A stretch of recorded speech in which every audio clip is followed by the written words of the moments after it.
Hi guys, कसे आहेत सगळे? मजेत आहात ना? मजेतच असायला पाहिजे. आज आपण करणार आहोत ओला जवळा.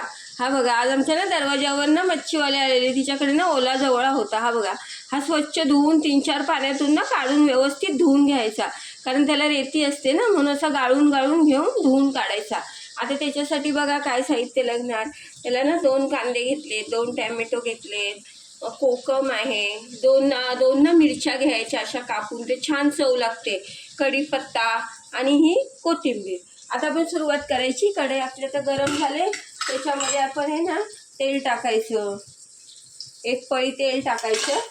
आता तेल आपलं गरम झालं का त्याच्यामध्ये हे ना आपण थोडा कढीपत्ता टाकायचा पहिला.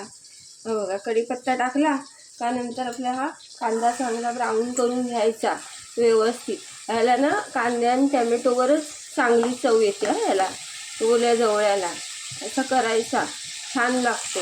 मच्छी काय आपण रोज करतो ना, म्हणजे असं जरा ओला जवळा वगैरे कसं जरा वेगळं असं करायचं कधी कधी मध्ये. हे बघा, आता चांगला ब्राऊन येईपर्यंत ना आपण भाजून घ्यायचं. कांदा आपला ब्राऊन झालाय, पण तरी पण ना थोडं आपण ना आधी मीठ टाकायचं कांदा भाजताना, म्हणजे बघा चांगला ना ब्राऊन कलरचा होतो कांदा आपला. हा बघा छानपैकी.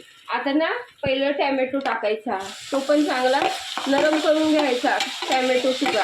हा बघा, टॅमॅटो पण नरम करून घ्यायचा. हे बघा, आता आपला कांदा, कढीपत्ता आणि टॅमॅटो चांगला हे झालेलं, भाजलेलं पण आहे आणि नरम पण झाला. आता हे बघा, आता आपण टाकायचं, हे बघा हळद टाकायची आणि तिखट टाकायचं. जसं आपल्याला ना तिखट हवं तसं, पण कसं मच्छी वगैरे ना जरा तिखटच बनवायची तर चांगली लागते, मग ती मुळमुळीत चांगली लागत नाही. हे बघा, आणि आम्ही कशी कोकणी लोक ना, आता आम्हाला कसं जरा झणझणीत लागते मटण मच्छी. हे बघा, आता आपण हा जवळा टाकायचा आणि चांगला परतवून घ्यायचा. हे बघा, आता जवळ्याला ना हे सगळं लागलंय आपलं. हे बघा, तिखट मीठ सगळं. आता ना आपण ती ही मिरची आहे ना, ती अशी वरून टाकायची. बघा, हे छान लागतं असं. आणि ना ही कोकमं टाकायची, कारण जरा आंबट पाहिजे. आंबटशिवाय मच्छी चांगली नाही लागत, तिखट आणि आंबटशिवाय. हे बघा, आणि आता ना हे सगळं व्यवस्थित असं मिक्स करायचं. बघा, आता आपण सगळं टाकलंय. आता याच्यात आपण पाणी नाही टाकायचं, एकदम सुकाच करायचं आपल्याला.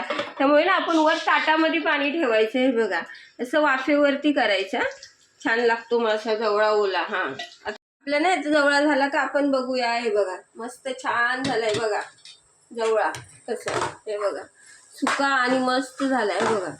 हा, आता आपण ना याच्यावर खूप सारी कोथिंबीर टाकूया अशी. हे बघा,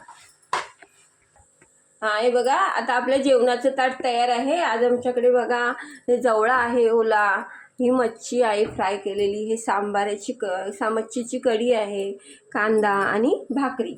चला जेवायला या तुम्ही सुद्धा. आता आम्ही पण जेवायला बसतोय. आणि रेसिपी आवडली तर लाईक करा, शेअर करा, कमेंट करा, सबस्क्राईब करा. चला बाय.